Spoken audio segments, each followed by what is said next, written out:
Welcome to the first episode of a podcast we like to call BLAM.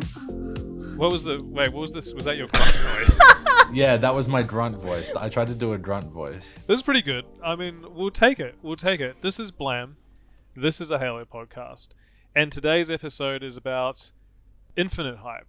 Now, I'm joined here by Sierra 107, aka Jack, who just did a fantastic intro.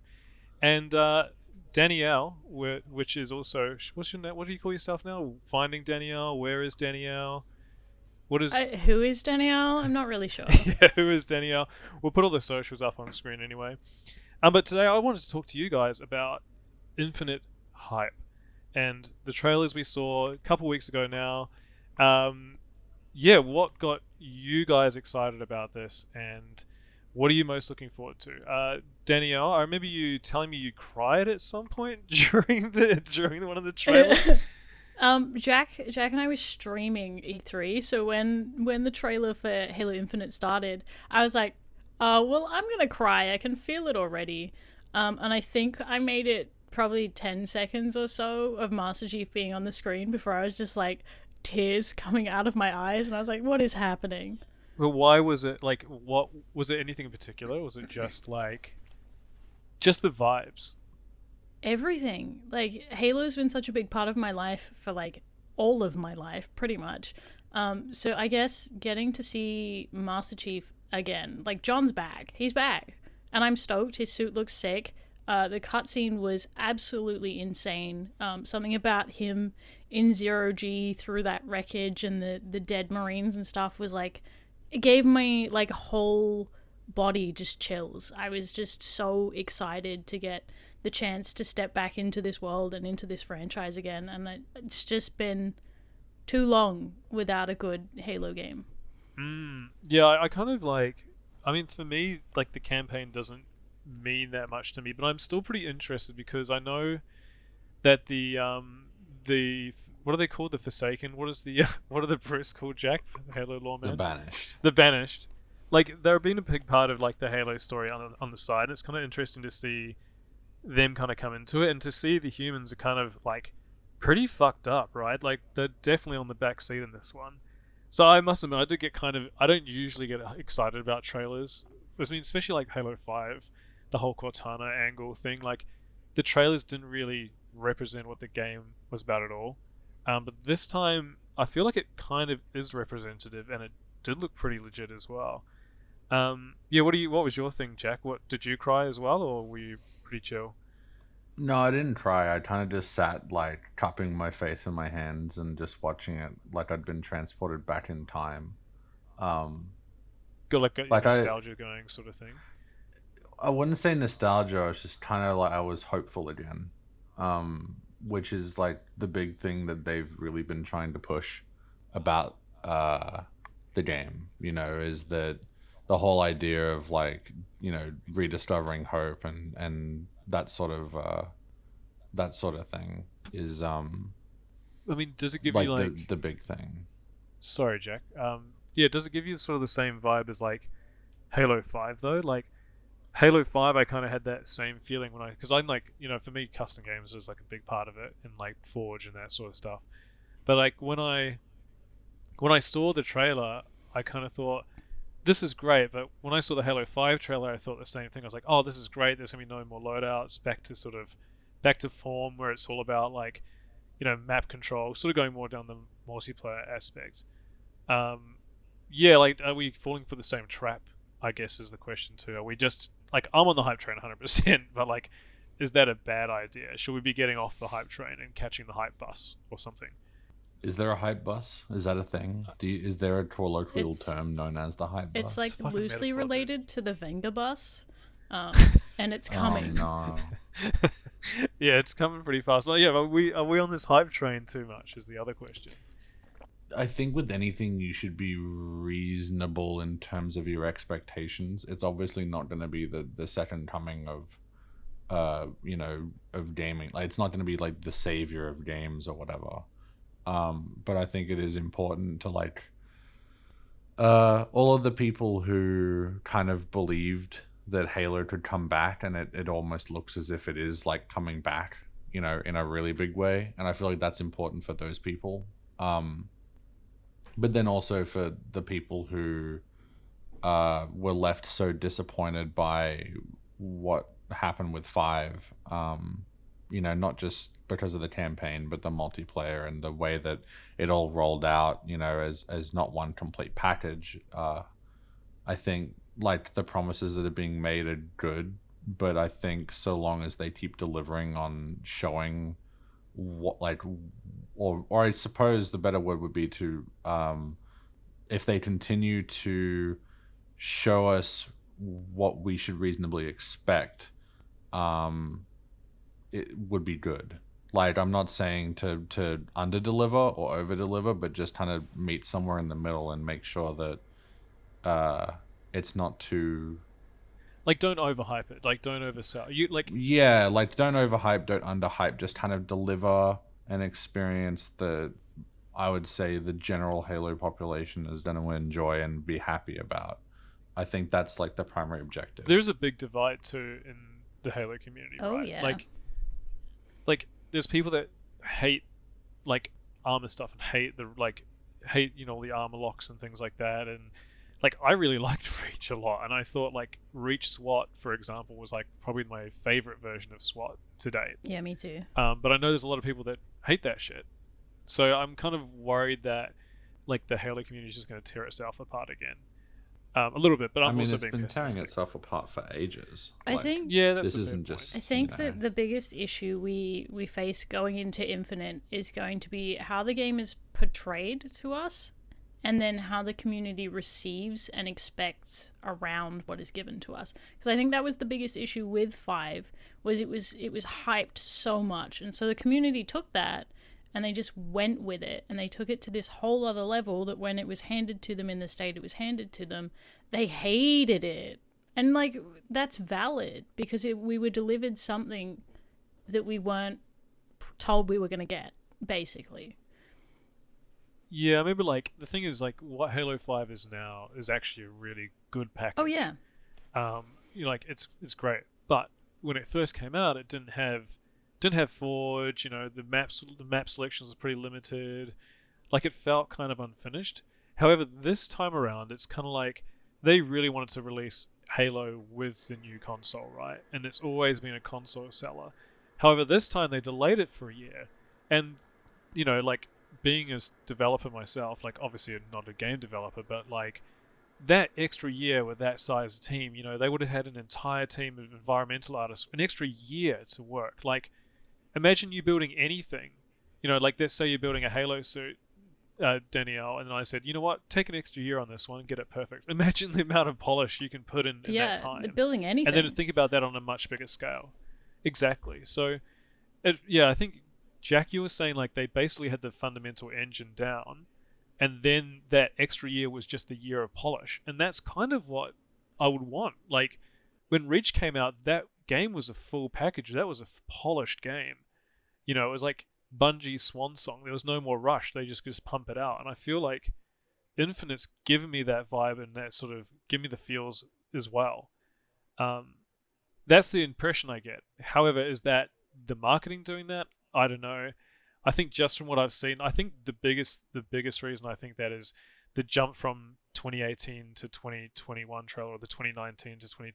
The one that everyone makes a meme of, that horrible shitty brute. The brute. Yeah. It's like, it's so funny. It's like one. What's his frame. name? Craig. Craig Craig, the brute. yeah. I'll chuck him up on the screen, but yeah, dude, that was it's hilarious. So like just seeing the difference now, and what's the brute boss called? Atriox. Like in the trailer, I remember looking at it and being like, this looks like shit. You know, like I was so disappointed. So yeah, I think the year was definitely worth it, and I think I like to say we're on track, and I think I'm generally pretty excited. But yeah, I mean, apart from all that sort of stuff, a general hype, was there anything? I mean, I want to talk about multiplayer. Like, you guys obviously play multiplayer as well. Like, what was the sickest thing you guys saw in multiplayer? A small detail that really sort of blew my mind that this is where Halo is going, and I don't know if a lot of people saw it, but the shields actually flare where you're hitting someone now. So if you shoot someone in the head, they flare around the head of the person that you're shooting, or you shoot them in the feet, it's around the feet. I think that is just incredible. It's not just one big like blob of shield energy around you that flares whenever you get shot. No, you can see where you're hitting someone. I think that actually has like a really good additional mechanic too. Like, think if you're playing, Team Slayer or something, and your teammates getting popped from somewhere. I can instantly tell, like, oh shit, like you're getting hit from the left shoulder, which I think is just a great little insight, because sometimes you don't even see, like, I know some of the bullets are quite hard to see, like, the AR, for example, you hardly even see those bullets, right? So yeah, I think that's pretty sweet. Like, Jack, anything you saw in the multiplayer that got you really excited? I think probably like equipment going back to just being general drops on the ground is like kind of a good thing. Like, I don't really my problem is I don't generally mind the mechanics of any of the Halo games, even if they're like widely hated or not. But if there's one thing I do appreciate, is the idea that everyone gets a fair chance. Like, not everyone spawns with the same thing and can kind of dominate a match based on what they pick, or like a loadout or whatever. I kind of prefer that, you have to, I guess, know where the equipment spawns and pick it up, and if you drop it, someone else gets to use it, like kind of like how Halo 3 did it. Not that I, not saying I don't like Halo 3, but like I do prefer the way that equipment's handled there, because it is just like a pick up, throw, and it's like a fire and forget sort of thing. Whereas the rest of the games was like, it's inherently a part of your character when you're playing. Yeah, I think it's more like the arena shooter vibe versus the customize your super soldier vibe. Like that's the difference. You got to think of games like Unreal or Quake, where you literally spawn and you don't have anything, and it's all about map control and trying to be like, controlling those sniper respawns and knowing those sniper respawns. Which, I played Halo since Halo 1, and that's what the game had always been about until Reach came out. And then they kind of followed on from Reach, which is the thing I don't like about Reach, actually. So yeah, I thought that was pretty interesting. And there's so much. That multiplayer got me so excited. Like the custom AIs, for example, like, such a stupid thing, but being able to have like a second announcer being like, great work and stuff like that. It adds to the lore, but I'm gonna have that thing full blast. It's fun. Yeah, it's just a cool idea, and the way the sort of the tools work now, where it's kind of like the shield drain or the bubble shield from Halo 3, except they seem way more dynamic. Like, they're kind of adding more gadgets to that overall toolbox. Like, I can't wait to snipe someone, or like, imagine you run out of ammo in something and you just grapple hook their gun and rack all the ammo out of it. Like, there's so much you can do. Like, what are they called? The Halo Mythbusters are going to have an absolute field day on this stuff. Anyway, I'm going to move on to the next topic as well. We already touched on it slightly, which is what do you think about 343's strategy moving forward, and how do we feel about the sort of free to play going to PC as well? Yeah, what are your thoughts on that? Like, I think it's a really good move. It's kind of necessary because of the fact that so many games now operate off that, not necessarily a free-to-play model, but the whole, like, you are able to access the game straight off the bat without having to pay any money for it, and the only thing would be paying money for, like, cosmetics and whatever. It's kind of like, on the one hand, I kind of hate that that's how the industry is at the moment, but that's just how it is. And the fact that, it's going to be a Halo multiplayer that's free to play is going to be good for the general population of the game, I suppose. Just from like a general standpoint, it's not going to be a case of not being able to find matches anymore because it's 10 o'clock at night and you're in the wrong like skill category or whatever, it's like you're gonna have a lot more people, especially with crossplay on top of that for like Xbox and PC. There's gonna be a lot more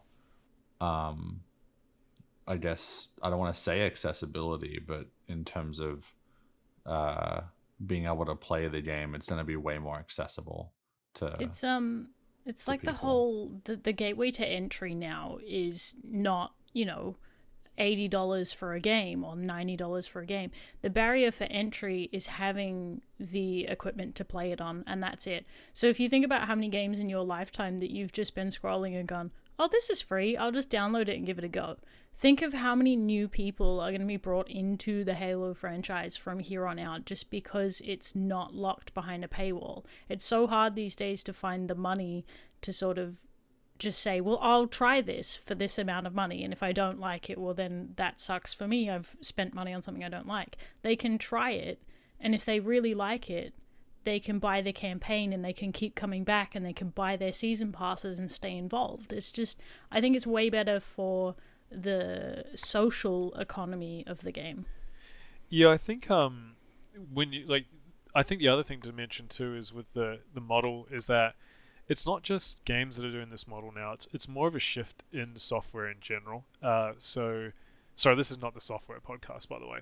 But you got to think about when you bought Photoshop, 25 years ago or 15 years ago, you'd buy Photoshop 8 and you'd own Photoshop 8 forever until you bought the next one. Whereas now Photoshop is, they call it SaaS, which is software as a service.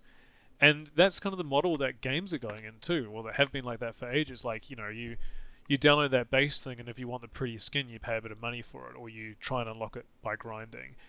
I think the model that Halo's using is actually one of the better ones I've heard too, because there's no random loot boxes, right? Which is, we both hate that, or we all hate that. And then there's also like the whole season pass as well. It's just a really cool idea. Like, it's sort of, you can play all the free-to-play stuff, and then you've got that as an additional little bit of cherry on top if you want to play it. I mean, I don't know how they're going to monetize though. Like, because I think they mentioned that a lot of the armor unlocks and things are just from playing the game, right? So how does that work with how is that going to work with the free-to-play model? Like, if I can get the armor for free, why would I pay money to get it? I don't know. Is there any more info on that, actually? I'm kind of curious.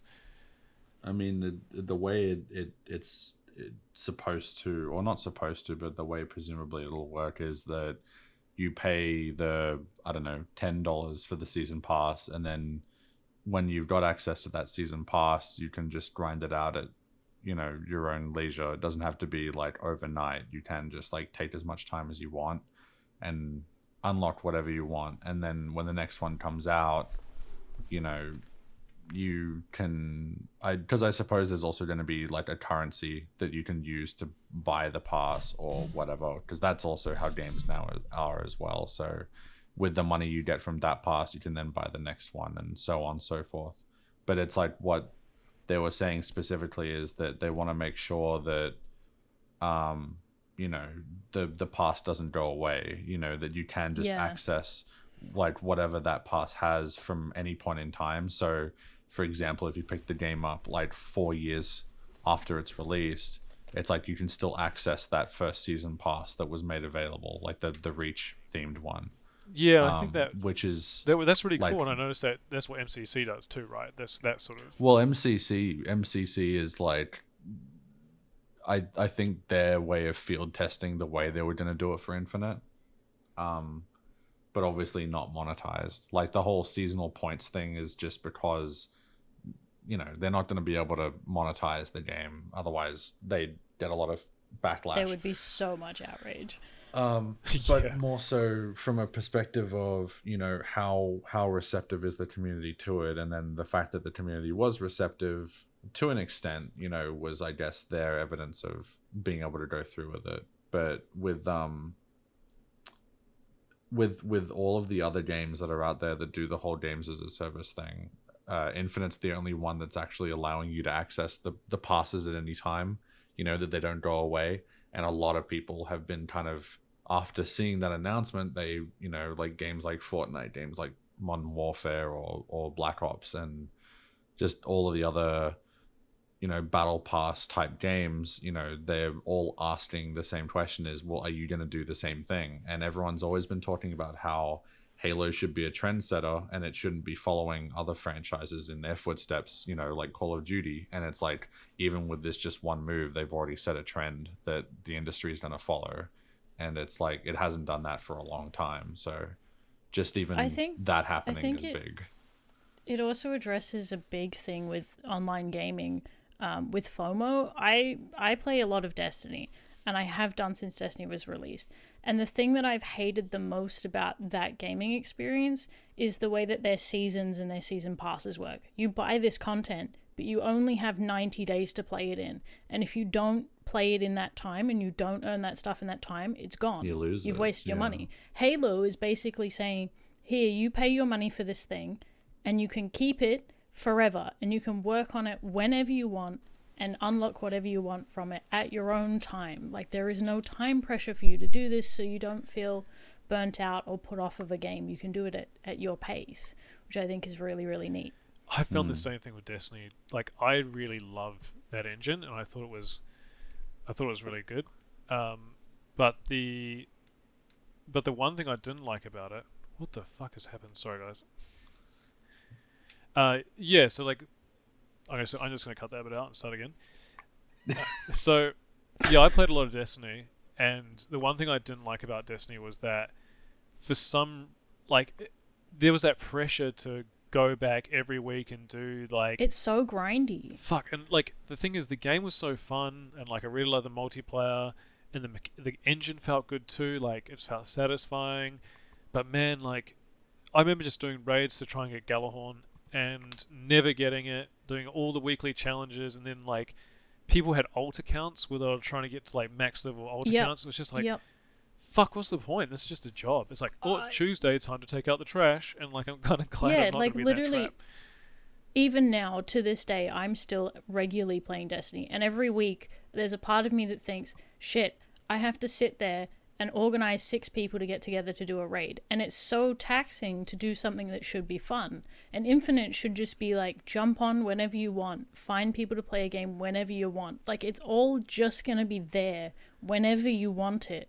There's not going to be a time pressure to get on and do something. It's just going to be instant fun whenever you want to have it. And that, I think, is the biggest draw card to the way that they're setting up to do their multiplayer from this point forward.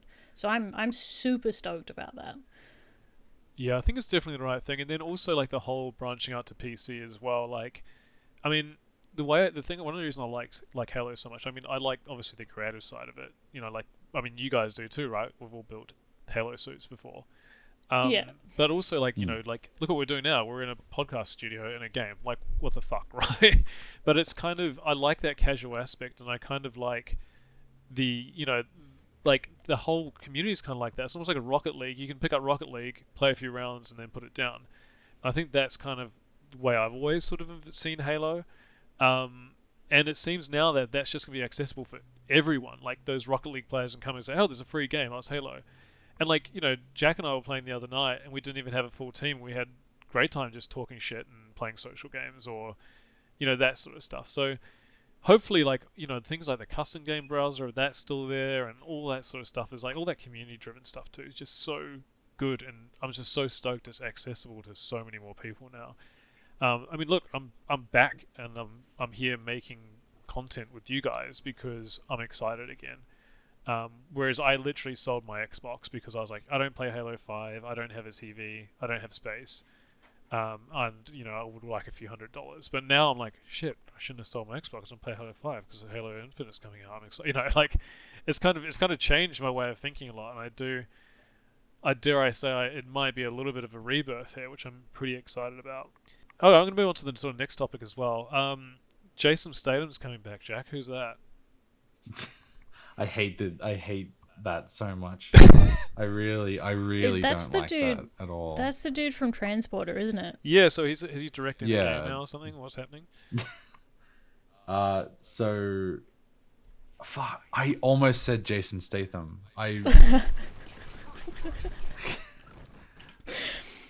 For context, he just killed Sam for calling him Jason Statham. Anyway. I totally deserve that. It's fine. Yeah, that's kind of warranted.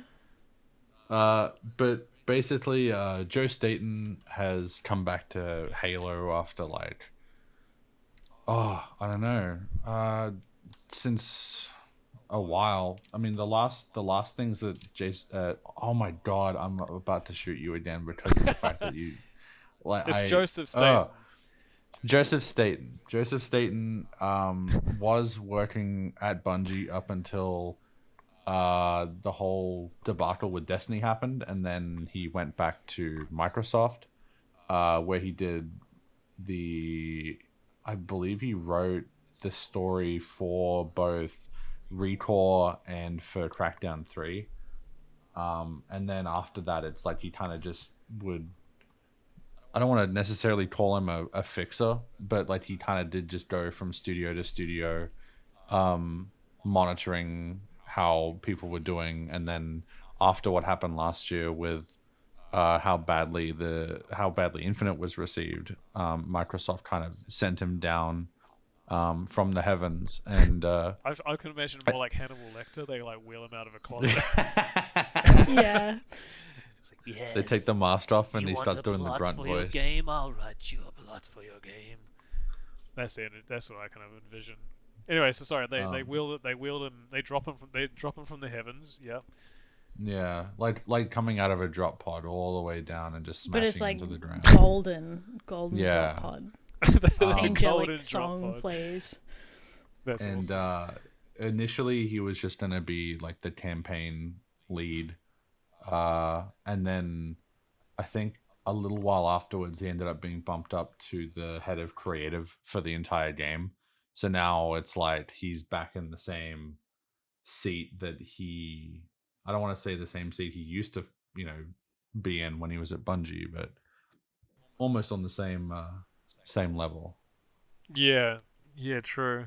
I mean, it's kind of I mean, the other thing too is it seems to be like a lot of internal people, like people leaving and shit all the time.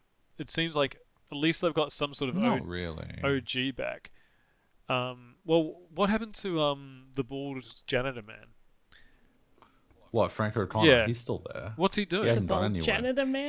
He's just gone silent. I mean, like anyone who, like, and we all Wasn't know what there happened. a scandal? Uh, Isn't there a reason? Did they not lock him onto Hannibal Lecter's trolley and take him away? I mean, I think he did get locked. No, but like, basically anyone who was kind of at the front and center of what happened with Halo 5 kind of took a back seat and sort of went away from the public spotlight. So, It wasn't guys that like Brian badly Reed. received though. Like, it seems so Well, weird that they're like, oh my god, it was though. It was It pretty well. was. It was pretty bad. Like, considering there were people who were like wanting to, and I mean, this is just, I'm not quoting it verbatim, but what I'd read, that there were people out there who wanted to sue 343 and Microsoft for how Yeah. misleading the game was. From like, looking at the marketing to what came out. Yeah, I guess that's like, it was a fair. pretty big deal. I guess that is fair. Like there Um, was, I mean, I complained about it at the start. Like it was pretty different. So Yeah. And so I wouldn't sue it's over like a anyone, story though. Like that's like going to the movies and Well- saying like, "Oh, M. Night Shyamalan fucked me over with a twist." Like, you know what I mean? Like, yeah. I guess if you went to a Bambi movie and it became like Silence of the Lambs or something, then you'd probably be a bit. I don't know. I don't think it was that far off. I mean, it was just marketing to me.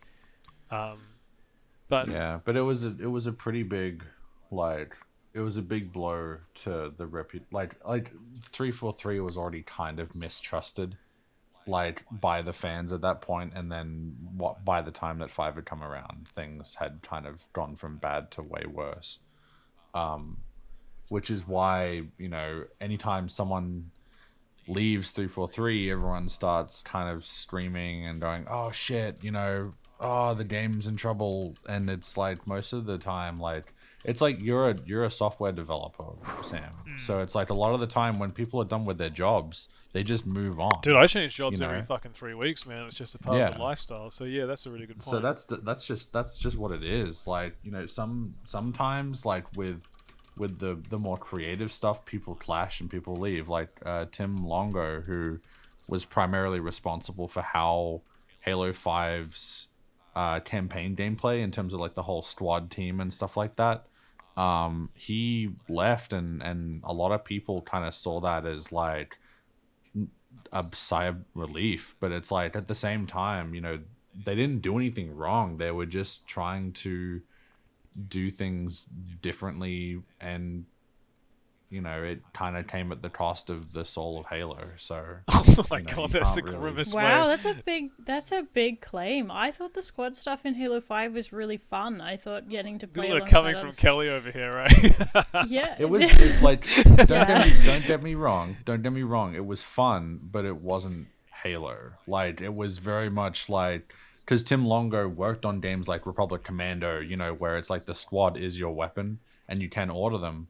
But in 5, it was like you just order them to pick up weapons and they'd refuse to do it, or they wouldn't revive you, or you know, like it was just such a Yeah. buggy He did experience. also bring the and best people were character, so put though. off. He did bring Fred, who is the best character in existence. So much character development, deep story, good looking armor.